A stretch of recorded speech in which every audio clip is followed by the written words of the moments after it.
your source for everything paranormal. ParaX.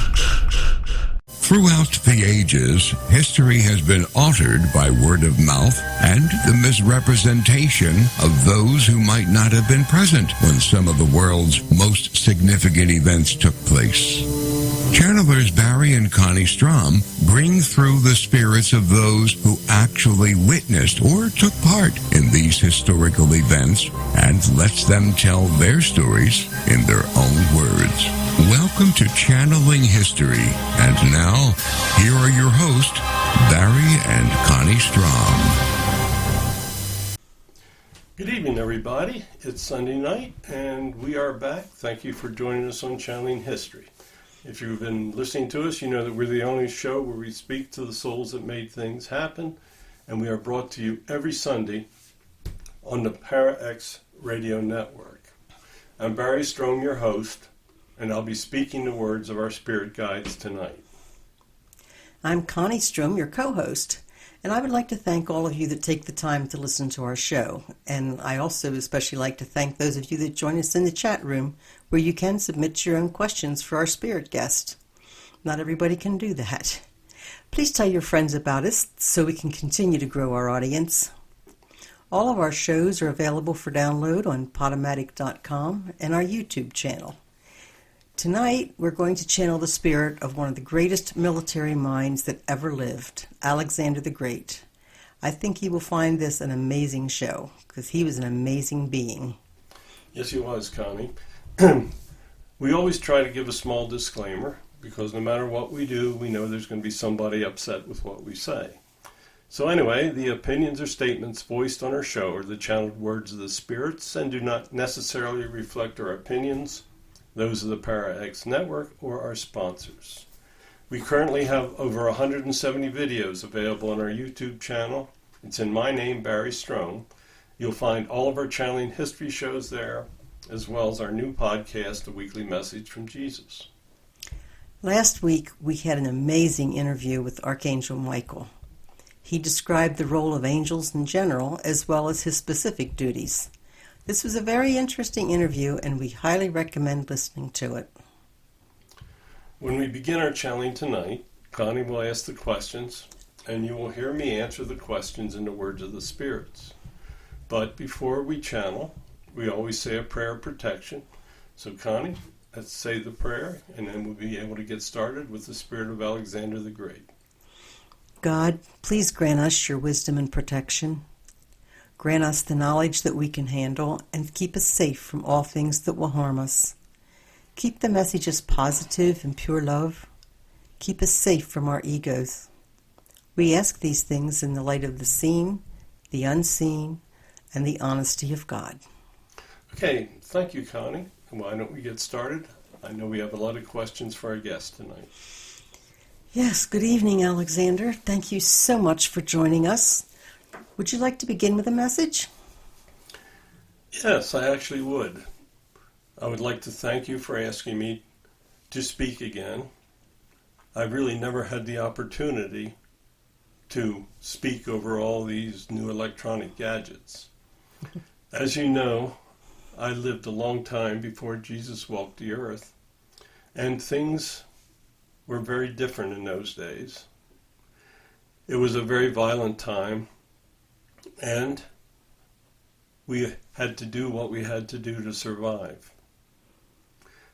Things have changed a lot, but as I look over, I see that some things have not changed.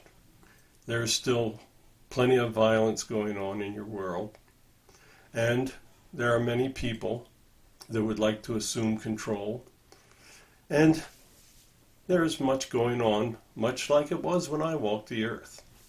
Anyway, I'm here. I'm honored to be here, and I'm ready to answer your questions.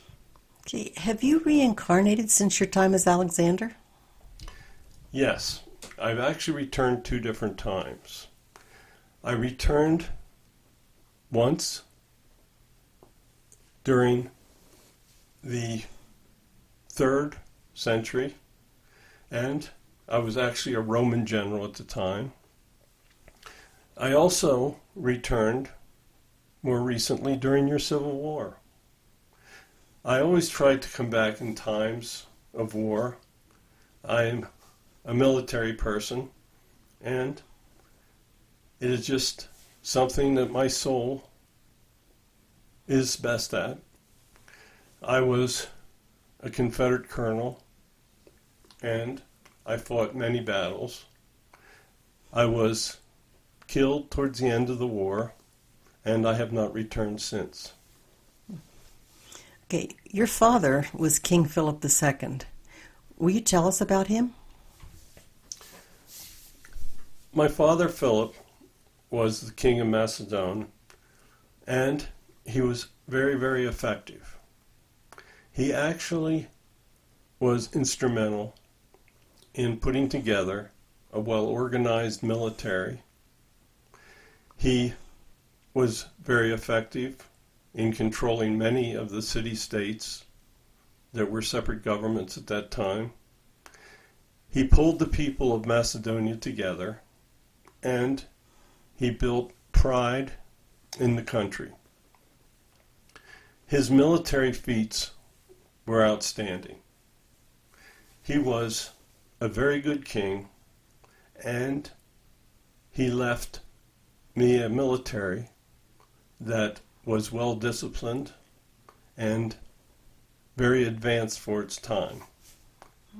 If it was not for the work of my father, I would not have been as successful as I was. Okay, your mother was Queen Olympias. Will you tell us about her? My mother was the Queen of Macedonia, and she took the name of one of the Greek gods. She was a very important person, and she was a very strong person.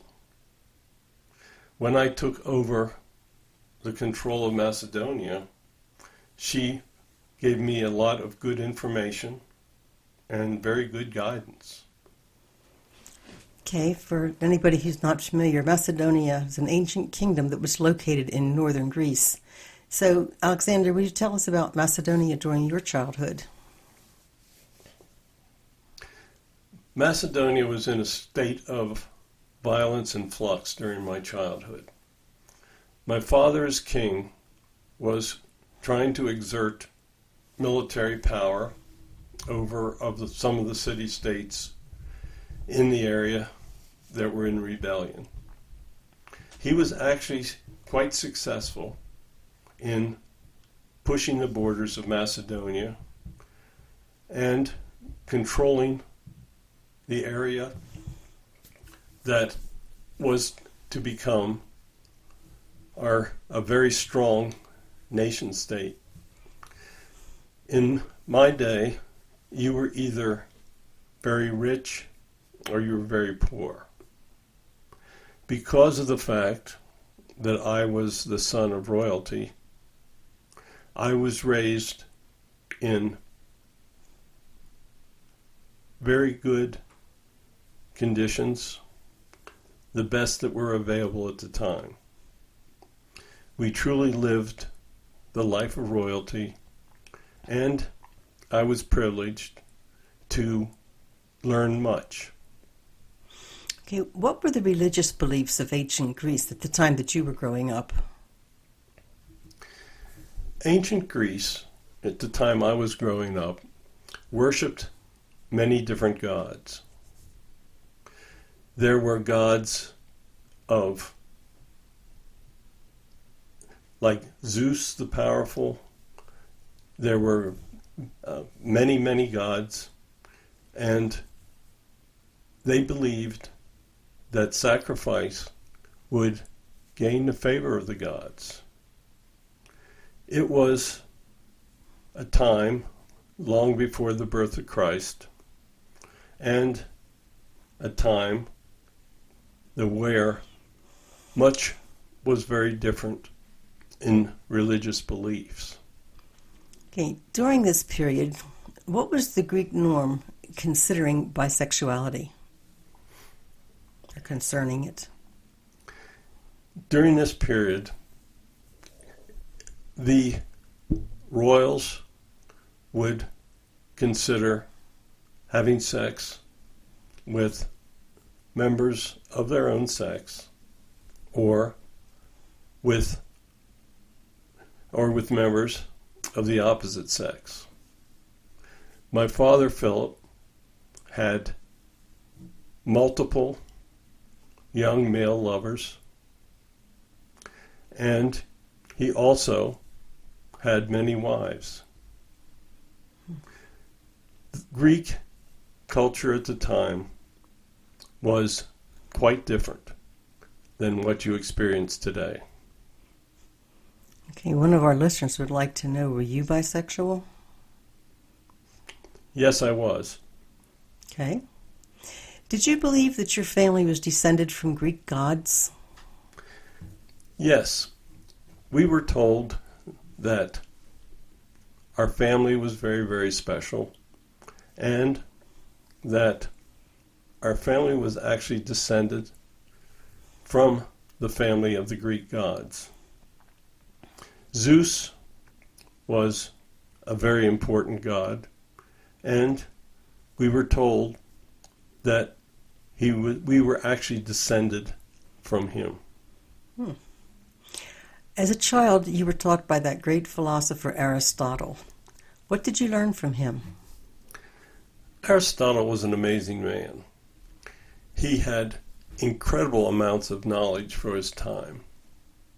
My father arranged that I would study under him so that I would receive the absolute best education possible. Aristotle taught me theater, he taught me Greek history, he taught me military tactics, and he showed me how to adjust to the different cultures that were living around us. He was truly one of the greatest minds that ever lived. When he spoke, I paid great attention, and much of his advice was very important to me as I assumed control of my country. Could you tell us about your relationship with the philosopher Diogenes? Diogenes was a very, very strange individual. He had a brilliant mind, but he refused any of the tapestries of wealth.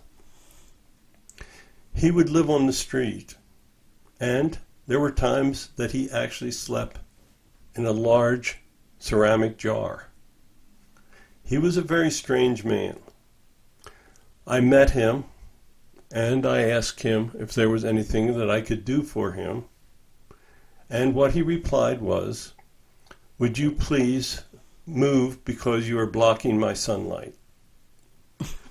He was truly a one of a kind, but he had some very unique and original ideas. Who is Bucephalus? Bucephalus was my magnificent horse. He was an incredible animal, and I rode him through many, many battles. He was brave and unflinching. He was just an incredible soul. And I would point out that his soul is still with me on the other side. I've heard that happens. Could you tell us about the first time you rode him? There was nobody could ride Bucephalus. The trainer was very frustrated. My father had spent a lot of money to purchase him, and he was an incredible animal. I realized, as I was watching him, that he tended to be afraid of his own shadow.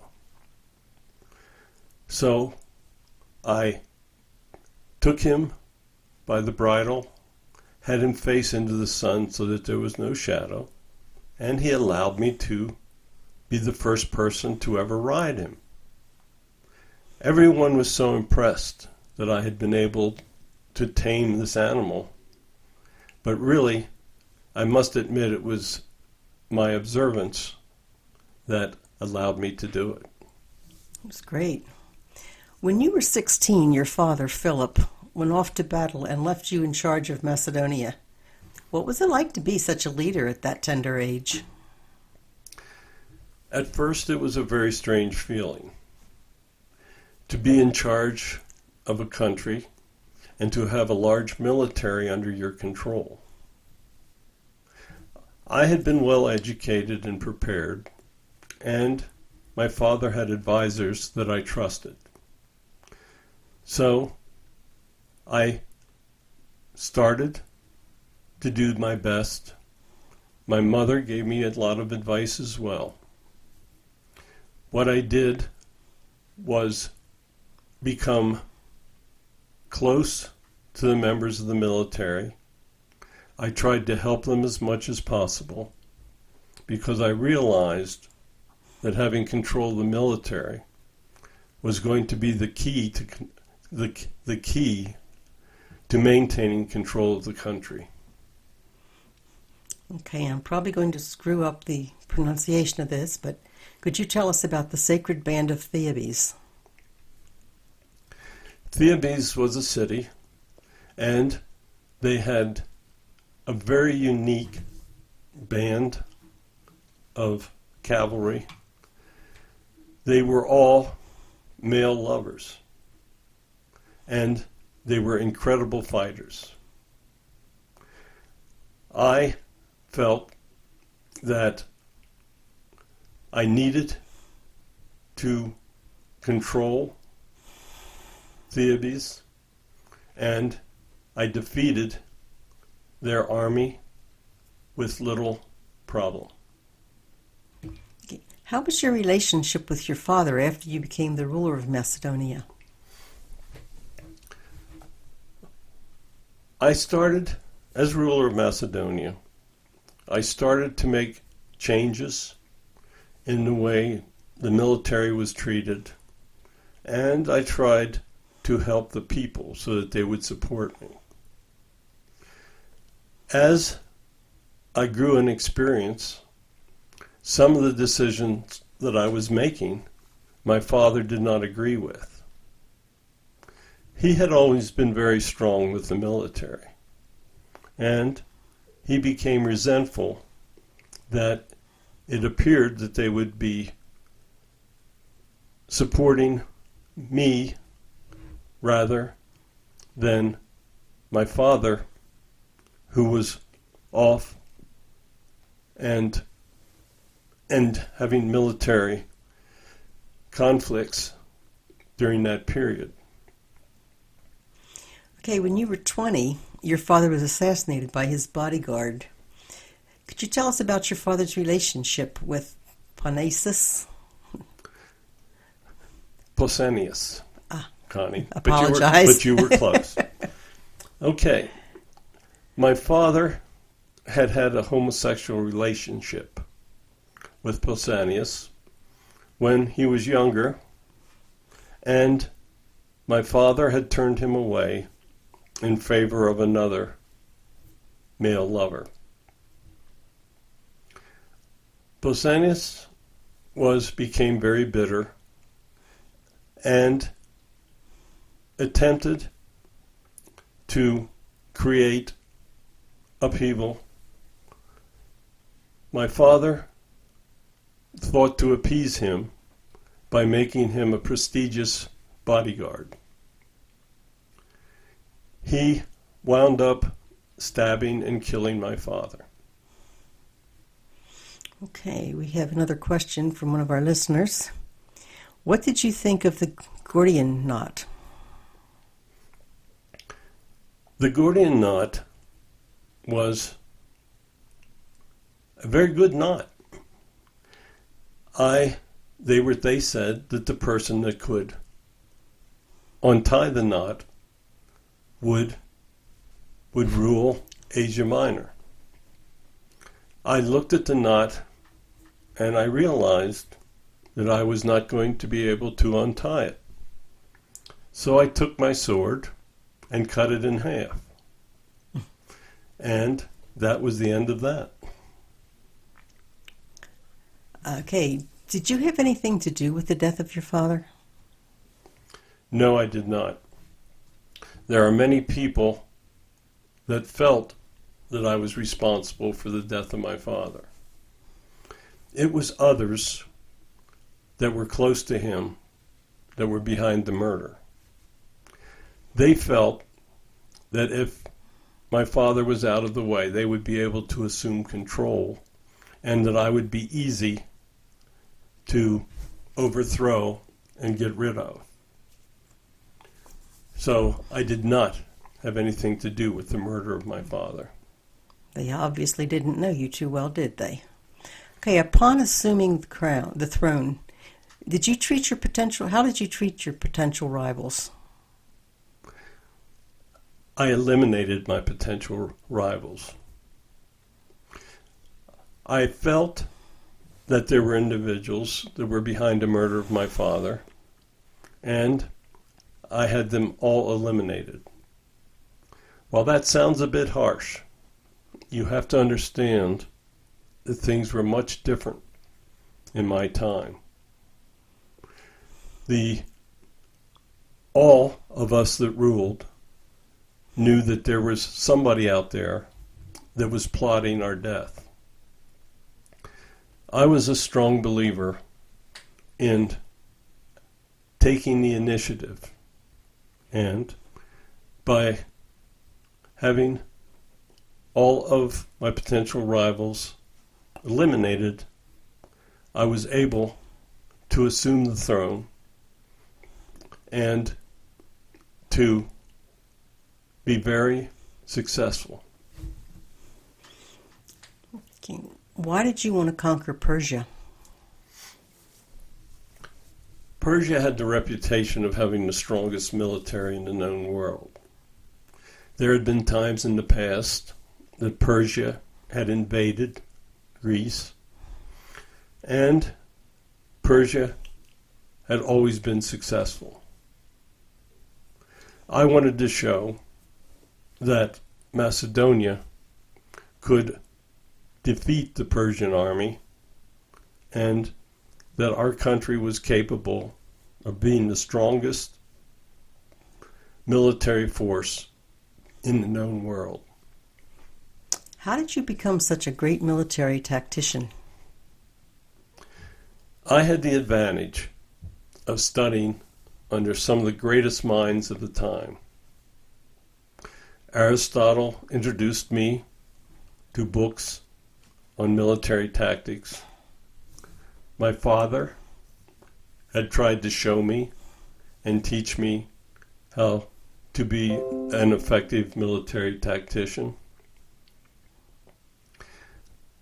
I paid much attention to what the great military minds told me. I also had a very calculating mind, and I would approach every military situation and try to understand all of the details involved. And I had good advisors. Some of my generals had great minds, and I would listen to their advice. When I put it all together, we had one of the greatest military forces that ever existed. Did you have access to Sun Tzu's writing, The Art of War? My generals had told me that there were Oriental writings about war, and they had actually understood some of the teachings of Sun Tzu. So I did not personally have access to his writings, but I had generals that did understand his tactics. Okay. Is it true that you never lost a battle? Yes, it is absolutely true. Sometimes luck was on our side, and many times we were vastly outnumbered. We had methods that could reduce the efficiency of the overwhelming numbers of the other side, and We had many very difficult battles, but it is indeed true that we never lost any of them. Okay, could you tell us about some of the military tactics that you developed? My father had pioneered in developing the use of a phalanx. It was a group of soldiers that would have shields and very long spears. They would stand very close together, and they would advance as an armored unit, and no one would be able to penetrate the sharp lances that were used. I also had a very strong cavalry. I developed a strong fighting force on horseback, and we utilized the cavalry to attack the flanks of an enemy. We had some of the best equipment and tactics of the times. Although it seems that what we did was very elemental, in our day we had the equivalent of the best military in the world. The Battle of Tyre, it's a city that's surrounded by water, was a very difficult victory for you. Could you tell us about that battle and how you handled the residents of the city when you finally defeated them? Tyre was a city on an island. I did not have access to a decent navy at the time, and we laid siege to the city. We attempted to build a causeway out to the island so that we could be successful in attacking it. It was not a successful tactic, and we actually had to create a navy and use them to transport our forces. We defeated Tyre, and after the battle, I had the residents of the city either killed or sold into slavery. I wanted to use Tyre as an example, that if you resisted my forces, that I could brutally respond, and that there was only the hope of a sudden death that would help them. What happened when you met with the Oracle of Ammon? The Oracle of Ammon was a very important seer that could see the future. I honestly felt that I was descendant of the gods.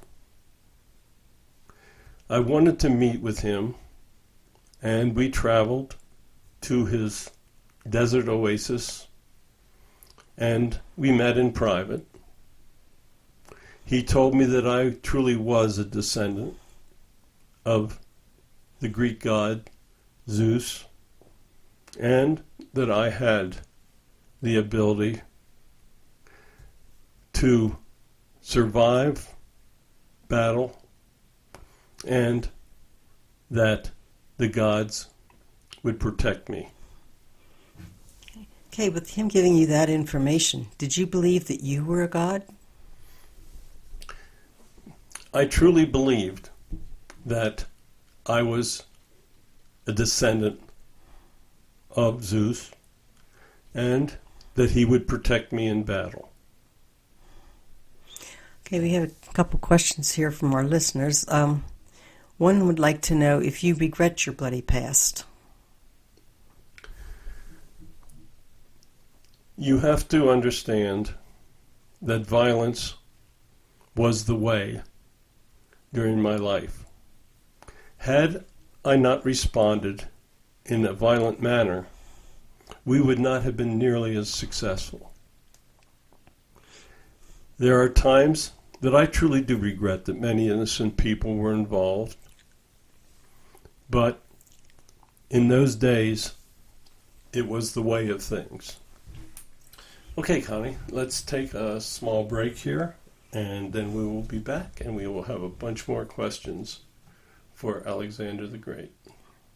Don't go away. Channeling History will return right after these brief messages.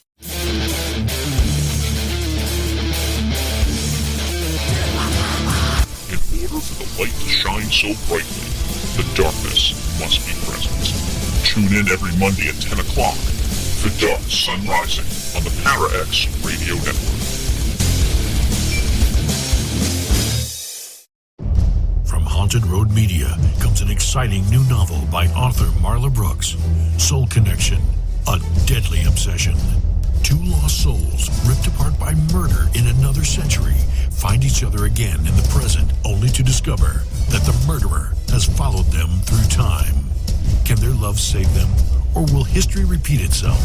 Find out in this captivating new novel by Marla Brooks, Soul Connection, A Deadly Obsession. Available now on Amazon.com and at BarnesandNoble.com. You've no doubt heard of Tango and Cash, Whiskey Tango Foxtrot. Perhaps it takes two to tango. Well, now, on the first and third Thursdays of each month, there's a show called Tango and Friends at 8 p.m. Eastern on the Para-X Radio Network with your host, Bruce Tango. And yes, there will be at least two to tango on each episode, sometimes even more. There's going to be lots of topics and lots of guests you'll all know and lots of surprises. Tango and Friends every first and third Thursday of the month at 8 p.m. right here on the Para-X Radio Network. Have you ever wondered what Jesus and his followers would say if you could receive their messages today? In his new book, Spirits Speak, Channeling Jesus and the Holy Spirits, channeler and author Barry Strohm answers those questions for you. Using his gift of spirit communication, he brings you messages from such Holy Spirits as Moses, John the Baptist, Mary Magdalene, Mother Mary, Jesus, and even Mother Teresa and the Reverend Billy Graham. They discuss topics that are important for contemporary life in these troubled times. Spirits Speak, Channeling Jesus and the Holy Spirits is available on Amazon, Barnes & Noble, and other booksellers.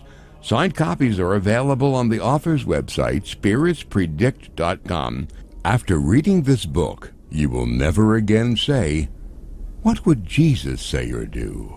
Welcome back to Channeling History. Now, here are your hosts, Barry and Connie Strohm. Okay, everybody, welcome back. Connie, more questions. Okay, Alexander, after you defeated the Persians and assumed the throne, you began to adapt many of the Persian customs. Why did you do this? I dreamt that there would be a time that Macedonia and Persian and the Persians would become unified and act as one country. I thought that if I assumed the dress and some of the Persian customs, that the people of Persia would not be as resentful of me, and it would be the possibility that we could win them over. So what did the Macedonians think about that? My generals and the Macedonians became very unhappy that I was adapting to Persian customs. They felt that since we had conquered them, that there was no need for us to bow to them and to adapt their cultures. Okay, Cletus was a general and a very close friend of yours. How and why did you kill him? Cletus was indeed a very close friend of mine. He had saved my life in battle, and he had been with me from the beginning. He was also a very strong-willed person. He was a very good friend, and I trusted him greatly. However, he was very upset that I was adapting Persian customs. One night, we were drinking considerably, and he became very outspoken in telling me what he thought about the adoption of customs that I was doing for the Persians. I had been drinking very heavily as well, and we became very loud and began a violent argument. I grabbed the spear and threw it at his chest and killed him. Afterwards, I felt very sad about what I had done, and I would have never done it had I not been drunk. Okay, let's move on to a different subject. Tell us about Roxanne. As we were conquering the different countries, we had a very, very difficult battle, and we took many prisoners. Roxanne was a beautiful teenage girl that was taken as one of the prisoners, and she was part of the royalty of that country as well. I fell in love with her and married her. She then accompanied me on the campaign in India and returned with me when we decided that we should not advance any further. Okay, after marrying Roxanne, you acquired 2 more wives. What happened to them after your death? Roxanne had them eliminated. She did not accept them very well, and she resented that I had taken on more wives. Okay, did you have children? Roxanne was bearing my child when I died. My son was born after my death. I did have other children by other women, but she was the only one that had a child that was a result of a marriage. Okay, did you have a substance abuse problem? I truly loved drinking wine, and in many instances I had far too much of it. As our military campaigns became more difficult, I found myself drinking much more heavily. As I told you earlier, drunkenness resulted in me killing my good friend, and as I drank more and more, I was having trouble making rational decisions in leading the military. Yeah. I am very sorry to say that I definitely had a severe drinking problem. Okay, why did you want to conquer India? India was, I thought, the limit of the world. I did not realize just how big the continent of Asia was. And as we were so successful with our military, I wanted to control the known world, and India was part of it. Okay. Here in India, you faced war elephants for the first time. Tell us about that experience. in one of the battles, our enemy had around 200 war elephants. They were, needless to say, quite a threat. We had never faced them before.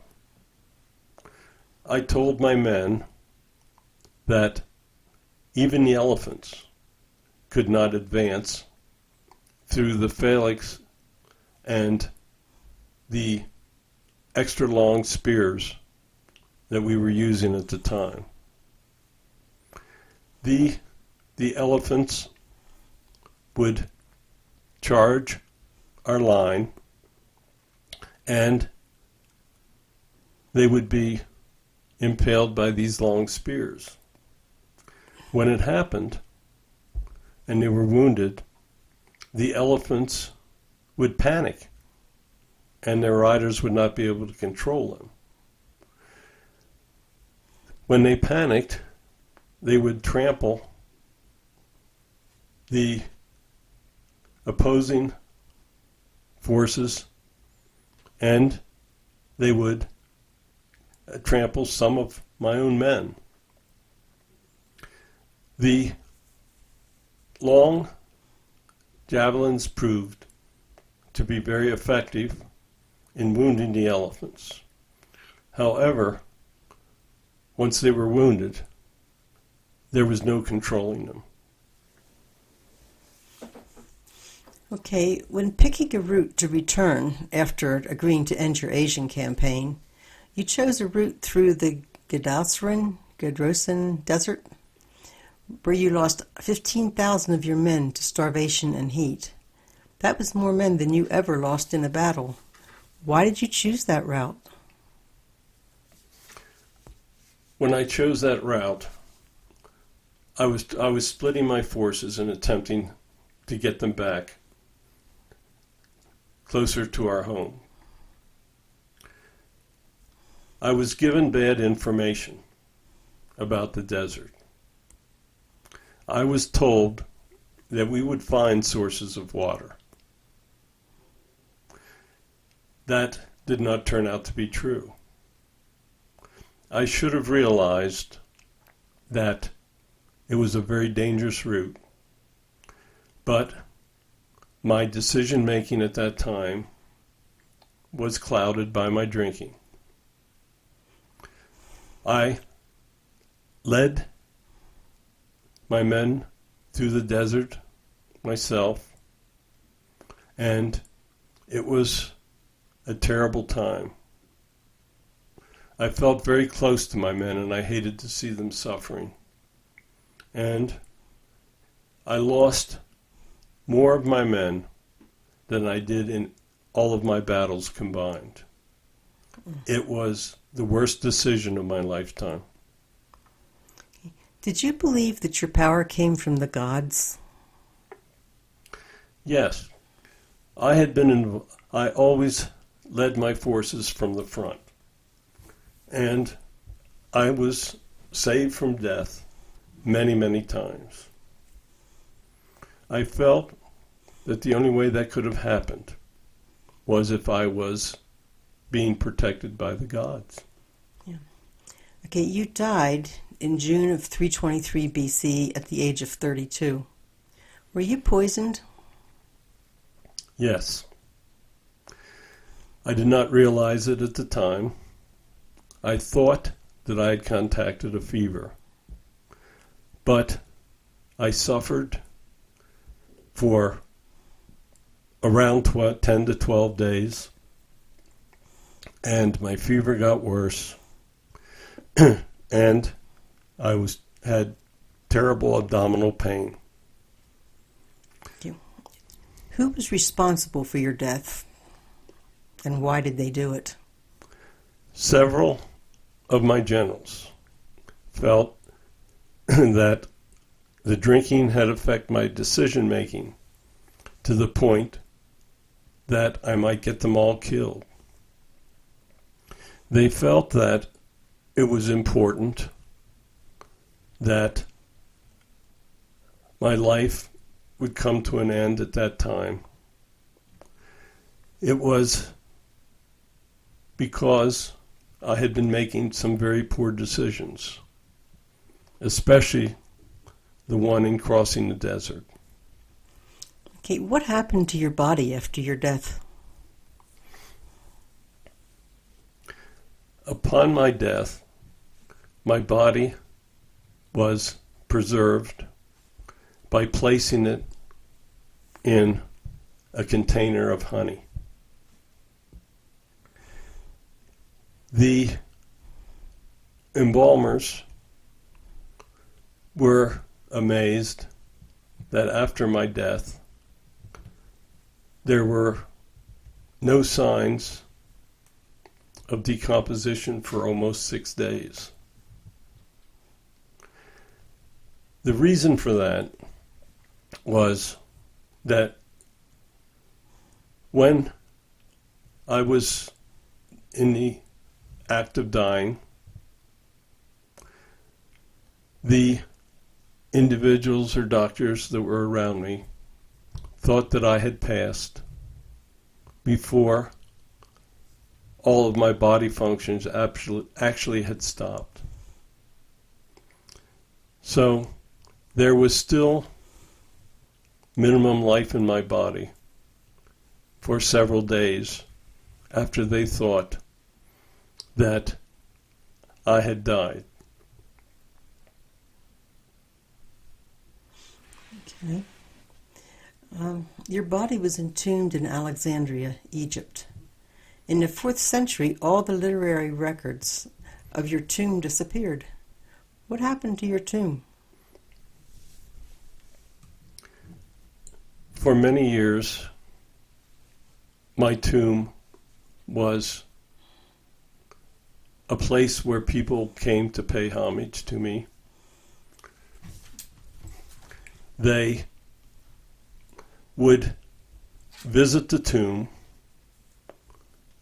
and they would realize that I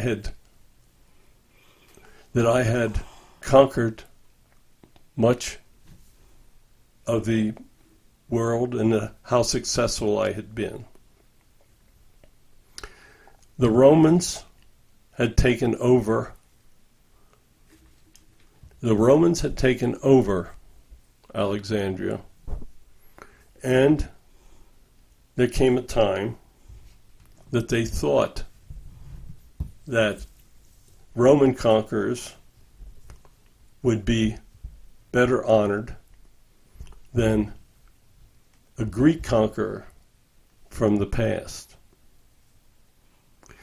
They took and destroyed most of the records of the location of my tomb, and they actually moved my body to an area close to the water.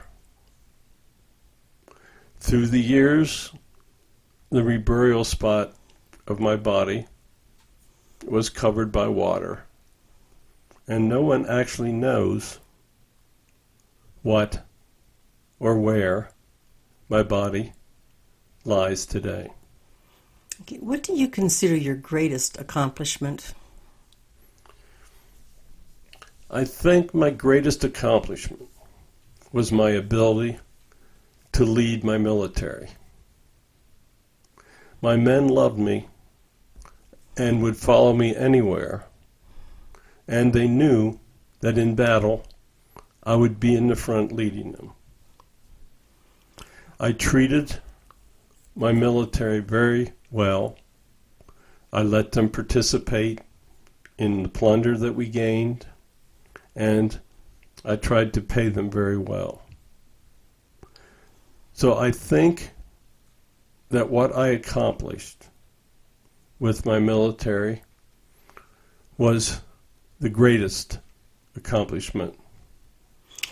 Okay, one of our listeners would like to know if you are a part of the soul family of God, and do you plan to reincarnate again? I am not part of the soul family of God. I was advanced in the heavens, and I had participated in military events through many of my prior lives, but I was not a member of the 7th level. Okay. Do you intend to reincarnate at any time? It is a distinct possibility. You are living in very troubled times, and it is very conceivable that there will be times in the future that military leaders will be needed. If I see that there is such a future time, then I will probably reincarnate once more. Okay, I have another question from the chat room. What does your warrior soul do in heaven? I discuss things with the other great souls. I meet with other souls that were great military leaders. I do a lot over here. When there are wars, I attempt to guide the leaders. I thought that I attempted to help your generals during your World War II. Many of the decisions that were made, I tried to influence from this side. There is always something to do in heaven. Imagine having access to all of the great military minds that ever lived and being able to discuss events and strategies with them. Okay, the empire that you created collapsed after your death. Why did that happen? Since I was poisoned, I had no idea that I would be facing death. I did not name any heirs to the throne, and since I was young, I did not have any male children in line. Upon my death, many of the generals tried to assume authority. None of them had the relationship with the military that I had, and civil war broke out in many locations. Sadly, as fast as I had conquered the empire, it degenerated after my death. Okay, when you arrived in heaven, did you receive a harsh judgment? When I arrived in heaven, the guides were very clear to point out that I had used brutality far more than had been required. I established certain karmas that I will have to replace. I guess that you could say that my judgment did not go as well as it could have. Okay. Okay, what advice would you give to the current generations? My advice to the current generations would be to be very cautious about what is taking place around you. There are many countries that would love to gain control over the United States or Great Britain or the other main countries. You need to be very aware of the modern weaponry. It is very dangerous, and there are tactics that could allow an enemy to take over a country without using any of the conventional war tactics. My strongest advice would be to stay alert. Do not be lulled into a sense of safety that other countries cannot overrun the great powers. Vigilance is very important. So with those words, I'm going to leave you. Thank you for allowing me to come through. And should you need to speak with me once more, I would be happy to return. So goodbye. Thank you so much, Alexander. We appreciate it. Okay, Alexander, thank you so much. It's very, very interesting. Next week, we're going to be interviewing the spirit of Abraham Lincoln. He led our country through the Civil War, freed the slaves, and did it all while suffering great personal grief. We have channeled with him before, and I assure you that this is going to be well worth listening to. You can submit questions and suggestions for future guests through our email, channelinghistoryontarax@gmail.com. My 7th book, Spirit Speak Channeling Jesus and the Holy Spirits, is available on Amazon, Barnes & Noble, and on Kindle for immediate download. And that's very handy for those of you in foreign countries. Signed copies are only available through my website, spiritspredict.com or wordsofgodthenandnow.com. All of our shows are available on our YouTube channel in my name, Barry Strohm. Or if you want to download them, go to podomatic.com and search Channeling History. We've started a new podcast, The Weekly Message from Jesus, and it's also available on our YouTube channel and our websites. We have had some incredible messages, and I think that everyone could profit from listening to those messages from Jesus. We hope you enjoyed our show tonight. Thank you for listening, and please join us at 9 p.m. Eastern Time on Sundays on the Parax Radio Network. God bless you all. Have a wonderful week, and thank you for being with us this evening. Thanks for listening to Channeling History. Tune in again next week for another electrifying episode, as we never know who will make an appearance or who will come through the portal. Any rebroadcast or other use of this program without explicit permission is strictly prohibited. Copyright 2020. Our Story Begins by Kevin MacLeod, licensed through Incompetech.com.